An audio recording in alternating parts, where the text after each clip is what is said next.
we go again? Oh, no, not again. You've seen it before, haven't you? Dom, how long have we been doing this? Once more unto the bridge, dear friends. Again and again and again until we're both dead.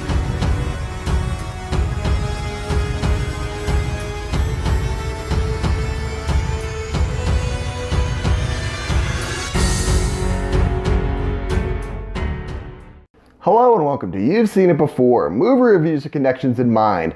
Glass is the latest film from director M. Night Shyamalan and is continuing his impromptu trilogy of 2000's Unbreakable and 2016's Split. And in this film, we get to see Bruce Willis's David Dunn, James McAvoy's Kevin / The Beast, and Samuel L. Jackson's Elijah Price / Mr. Glass, all housed together under one roof in a psychiatric ward where the psychiatrist in charge is trying to convince all these people that their powers are not real and that they are in fact suffering from psychotic episode. And it's up to our main characters to determine whether or not that is true, and if not, then escape this place. Now, this video review will contain spoilers of Glass, as well as certain other films and TV series. I'll put a full list in the description below. And if you've not seen Glass yet, or heck, if you haven't seen Unbreakable or Split yet, or any of the films listed below, and want to wait until you have, stop the video at this point and come back later, or you could skip to this point in the video. I will be doing my spoiler-free review after my spoiler-filled analysis section. So with that being said, let's begin. So the main conflict of Glass is that we have these three characters, David Dunn, Elijah Price, and Kevin Crumb, all under one psychiatric ward's roof. And their psychiatrist is trying to convince them that their powers are in fact all in their heads and everything is explainable, and therefore they can't be superheroes or supervillains. And it's up to our main characters to try to figure this out. And it turns out that their powers, in fact, are real, and their psychiatric protector and doctor is actually part of an organization that's trying to suppress these powered individuals, and our heroes have to resist them and try to escape them. Unfortunately, they pay the price with their lives. This is very similar to an episode of Stargate Atlantis called The Real World, in which the main character, Dr. Elizabeth Weir, finds herself waking up in a psychiatric ward on Earth, and what she thinks is Earth, and her doctor is trying to convince her that all of her exploits on Atlantis and the Stargate program in general are a complete myth and all in her mind, and that she needs to get back to the real world. And it turns out that that is not the case, and she has to resist her captors, which is a replicator virus inside her body, in order to escape, to break free of this control and get back to her real life and not this fantasy that she finds herself in. Of course, Glass is also considered a comic book movie, a superhero movie, and character Elijah Price is obsessed with comic traditions because, as he says in the movie, that comics are a new medium of recording ancient traditions of these superpowered individuals throughout the years, and it's the latest iteration of it. And he uses these comics to point out tropes that he should follow in the roles that he sees himself in. Elijah Price as the villain, Kevin Crumb / the Beast / the Horde as the villain, and David Dunn / Overseer as the hero. And near the end of the movie, he convinces Beast to fight Overseer in front of the Osaka Tower in Philadelphia, where a lot of people are going to be, and in order to prove that superheroes are real and defeat them for all the world to see. This is very similar to The Incredibles in the way that Syndrome staged an attack in a fight in front of a large crowd of people in order to stoke his own ego, but also to show that superheroes are back, or that he is one of the superheroes. Sort of similar there, but also similar to Loki's plan in the first Avengers film, in which he stages the entrance of the Chitauri Evasion on top of Stark Tower, a place where a lot of people are in the middle of New York, and it's also a monument to Tony Stark's ego. And there's a lot of comic book catharsis and a very melding of all these tropes in this situation. So you can see these parallels going on here as well. And since this is almost sort of meta in Glass, that Elijah Price is quoting all these things, and he's quoting comic book lore in the movie while also being a comic book movie and copying the tropes that we've seen in movies from the past as well. So there's a lovely bit of symmetry there. So those are my main points of comparison with Glass and what has come before. I realize there are probably other things that I may have missed. I haven't seen all the movies in the world, and there are probably others in there. What did you see? Let me know down in the comments below. But if you've skipped to this point already, this is the beginning of my spoiler-free review, and the verdict is of, should you go see Glass? I would say yes, with the caveat of you should definitely watch Unbreakable and Split before seeing Glass in order to get the full amount of impact with it. And I say that is definitely required reading, and that's both a blessing and a curse. The blessing is, if you watch both Unbreakable and Split before Glass, you'll be able to, they make reference to a lot of things in Glass that happened in the previous two films that go a long way to explaining character motivations and why these characters are doing what they do, or certain choices that they make, that if you have not seen the other two films, they have brief little flashbacks of these flashes of these scenes in question in Glass. But if you don't know the context behind them, you'll be incredibly lost as to what exactly they're referencing.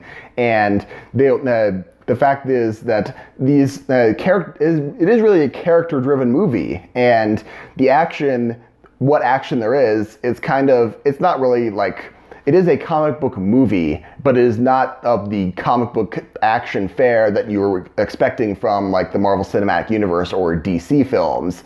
It is very contained and the stakes are relatively low, but it is as I said, it's a character-driven film, and there's some great character dynamics going on here. The dynamics between David Dunn and his son, who is now grown up. The dynamic between James McAvoy and Anya Taylor-Joy's character from The Split, who is back in this film, and she plays a very integral role. And they have a very interesting dynamic between these two.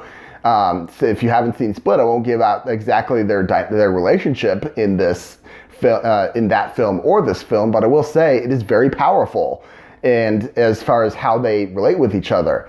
The only character I feel like really suffers from anything in this film is Elijah Price, Samuel L. Jackson's character, or aka Mr. Glass. I feel like in this film alone, he is not really developed very well in this movie. You'd have to see Unbreakable in order to have a deeper understanding of both his upbringing and his struggles over the years, as well as why he's very interested in David Dunn's David Dunn, Bruce Willis's character. Their dynamic is touched on mostly near the end of Glass, but what relationship there is, you definitely need to have seen that Unbreakable in order to really grasp the meaning. And that's why I feel like the fact that Unbreakable and Split is required reading for seeing Glass is also a curse, because a lot of people probably haven't seen Unbreakable.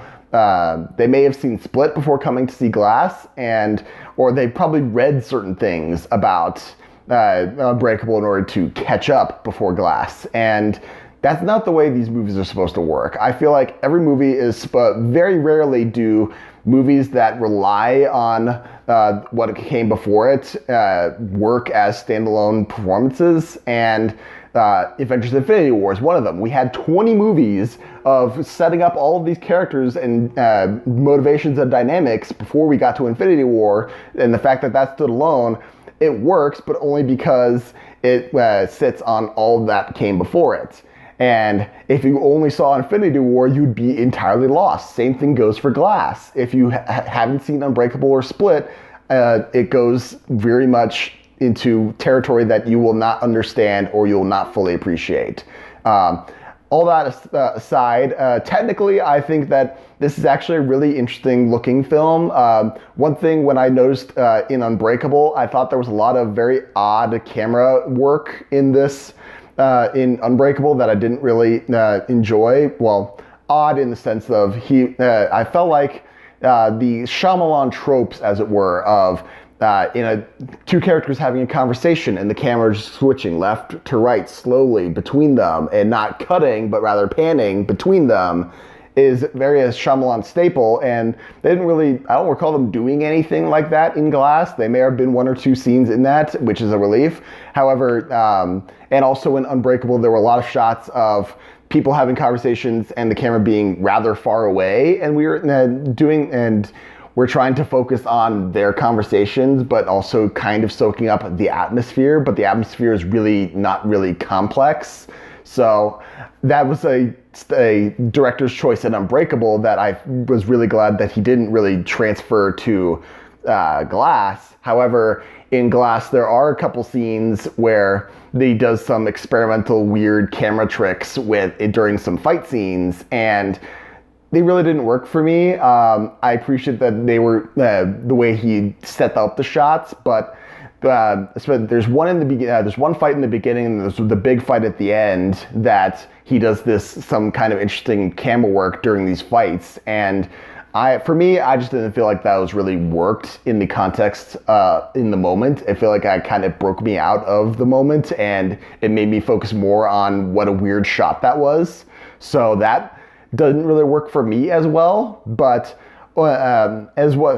overall, I also like the fact that there really isn't a whole lot of music in this film. I feel like the soundtrack is actually very reserved, and it pulls its punches to where it actually has some impact in what it's doing. And I think that's a mark of a good sound design or soundtrack for a movie. And I thought that was a really good job. I do like the various color schemes that they used for this film, especially in the trailer. You'll notice that Glass, Mr. Glass is all purple, and David Dunn, Bruce Willis' character, is all green, and James McAvoy is all yellow at certain instances. And I love that character dynamic. They're kind of leaning into the superhero trope of each hero has to have their own color scheme, and I really liked that he was able to do that. The main thing about this film is, with M. Night Shyamalan, he's kind of had a rough track record, and every movie that he's done, it really is his film. And before Split, there were a lot of films that were big bombs, and people thought that he had lost his touch. But then when Split came along, everyone's like, all right, welcome back, good sir. And now in this, there's a lot of expectation of him to continue the trend. And I feel like he continued it a bit, but I feel like people's expectations were so high after Split that this film didn't really live up to those expectations so much. Also, M. Night Shyamalan is very famous for being a twist director. Namely, he always puts in one big plot twist at the end of all his movies. And it really started with The Sixth Sense, and he kind of became the twist guy. And this movie's twist, obviously I'm not going to spoil it in the spoiler-free section, but I didn't really think the twist worked. There were actually kind of two twists, sort of, and the first twist, it was very confusing as to what was going on, and there was really no impact to it. And there may be a reference in one of the movies, Unbreakable or Split, as to what's going on with the Split, with the twist in this film. However, I didn't catch that, and I was very confused. And then like I said, there's kind of a second twist that really shouldn't have been a twist per se, and that was a little more in line with the kind of movie that we were watching as far as a superhero comic book movie would go. And I felt that it was a very satisfying ending with that second twist, because that first twist was just very confusing and odd. So overall, I would say this is worth checking out, with the caveat of if you've seen Unbreakable and Split beforehand, I think you'll appreciate it. And if not, It's worth watching from an artistic standpoint, but other than that, I would say there are definitely issues with things of how you watch this film as far as your knowledge base and how you would come into it, but I would definitely recommend checking this out. So there you have it. There's my review of Glass. What did you think of Glass if you've seen it already? Did you like it? Did you not like it? Let me know in the comments down below.